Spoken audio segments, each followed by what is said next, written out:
Hola, ¿qué tal, amigos telespectadores?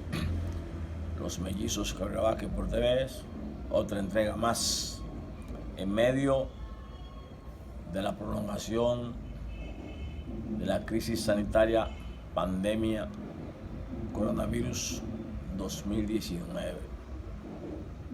Hemos visto cómo el ministro de Salud Pública y a través de otros medios explican y dan a la luz pública informe estadístico de cómo está marchando la pandemia en la República Dominicana. Y hemos visto que en cada boletín que da el ministro de Salud Pública, la curva crece en vez de bajar. Hemos visto, y así lo han informado técnicos, expertos, médicos, infectólogos, epidemiólogos, internistas, gente que saben de la epidemia, del peligro, de cómo se baja la curva sanitaria. Y en esos informes de esos técnicos, la mayoría han coincidido en que el ministro de Salud Pública y su gabinete no están haciendo nada de nada por bajar la curva.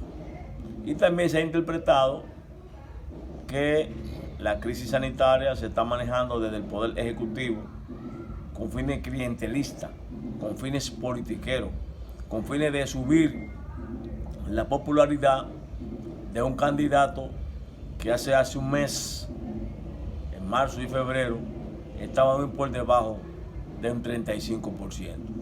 Y eso lo demostró el pasado proceso electoral municipal a nivel nacional, donde la oposición, encabezada por el Partido Revolucionario Moderno, obtuvo más del 80% de los municipios de la geografía dominicana. Y a partir de la crisis sanitaria que comenzó a iniciarse en la República Dominicana a partir del 1 de marzo, ha venido el clientelismo, la francachera, los gastos, el aprovechamiento. Y cada vez que el ministro de Salud Pública habla de las empresas de Gonzalo Castillo, aviones, avionetas, kit, medicamentos, donaciones, Heliodón, Heliodosa, Gonzalo por aquí, Gonzalo por allí. Y otras instituciones, los bancos comerciales, empresarios, políticos, hombres de empresas, entre ellos también el Partido Revolucionario Moderno, que donó un hospital en La Vega. Y todas esas donaciones que hemos referido, más ostras, el ministro de Salud Pública la ha minimizado, no le ha dado la misma cobertura que le ha dado a las donaciones entre comillas, de los kits entre comillas, de Gonzalo Castillo y sus empresas. ¿Por qué decimos entre comillas? Porque el ministro de Salud Pública habla del ascenso de gente fallecida, de los que están infectados, los tratamientos, los pronósticos y las prevenciones que hay que realizar. Y cada vez que él habla, repito, el ministro no dice cuánto se ha hecho, cuánta gente le han hecho las pruebas, nada de eso. Señores, en Venezuela, un país bloqueado, y en Cuba, con más de 50 años de bloqueo, explican cada vez que hablan los ministros de Salud Pública y su presidente cuántas pruebas hacen diarias, cuántos han fallecido y en qué región y en qué sitio y qué por ciento. Y de ahí ellos parten para hacer la cuarentena más intensa en esos sitios donde ellos dicen y han dicho que se está prolongando la pandemia del COVID-19. Por ejemplo, dice el presidente de Venezuela y su ministro de Salud Pública y su gabinete que ellos realizan 25,000 pruebas diarias, que usan los teléfonos, las redes sociales, casa por casa, que llaman, que le dan seguimiento para controlar la expansión de la epidemia. Lo mismo hace Cuba. Y hemos visto como un país como Nicaragua, El Salvador, Honduras, Guatemala, Ecuador, Chile, Brasil, de esta área de Sudamérica y América Central, como la pandemia crece y la curva no baja. ¿Por qué? Porque desde el punto de vista técnico-político, vamos a llamarlo así, repito, técnico-político, estos regímenes llamados comunistas o totalitarios o dictadura han sabido manejarse y manejar la crisis sanitaria.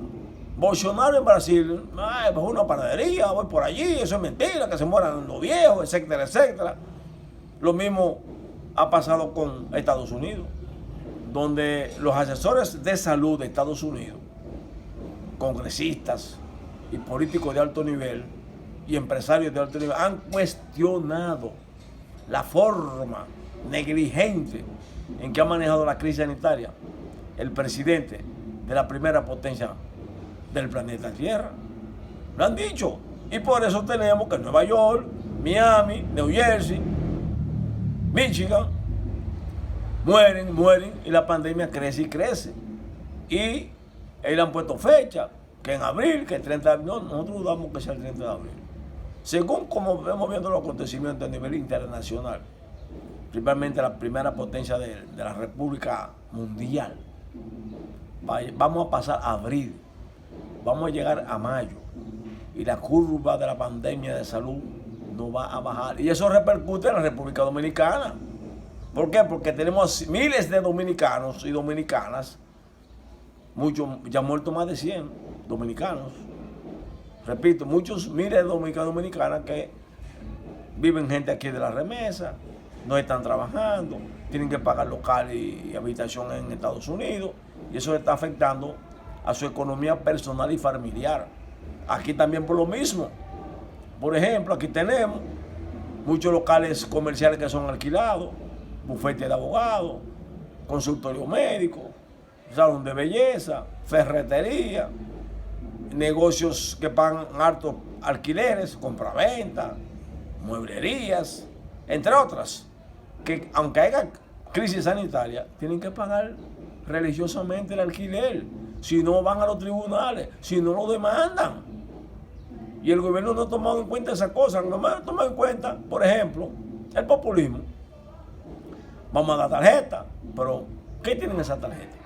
Vamos a dar bono gas, ¿qué tienen esos bonos gas? Vamos a dar ayuda, ¿qué tienen esa ayuda? No llegan a 5,000 pesos, 2,000. Cuando la gente vemos los videos que andan en la República Dominicana, repito, esos videos, que lo que están es 2 libras de arroz, un aceitico, una aceituna, una latita de esa, con eso más como una semana, un mes, 15 días, la pandemia. Se están burlando del pueblo. Y yo no sé hasta dónde el gobierno piensa seguir jugando con la salud y la vida de los dominicanos y las dominicanas.